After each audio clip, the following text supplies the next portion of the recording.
Blerimi ke seancat dhe kurset si kur je me famë botërore. Një buk pjekës shqet bukën më të mirë në qytet për $1 dhe kështu ai punon 18 orë në ditë, por mezi po mbijeton. Një ditë një tregtar i vjetër e shet të refuzoj klientët në gjysmën e ditës kur i mbaron buka. Tregtari i thot dyfisho çmimet dhe sigurisht buk pjekësi i thot se kjo është e pamundur. Do t'i humbas të gjithë klientët e mi, por në fund ai thot mirë, dyfishon çmimet. Dhe kur e bën kët, humbet gjysmën e klientëve të tij. Por ai fiton të njëjtën sasi parash duke punuar gjysmën e kohës.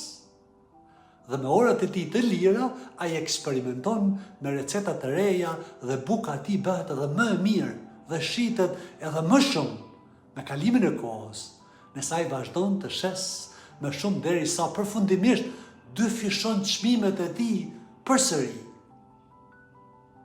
Kështu që një vit më vonë, ai shiti të njëjtë numër bukësh me të cilat është mësuar, por me 4 herë më shumë çmim të klientët e tij të preferuar, sepse ata vlerësojnë cilësinë mbi çmimin.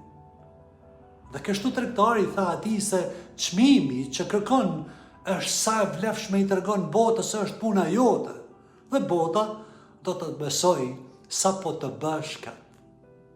Është vlera, ajo që paguhet mirë, e jo koha.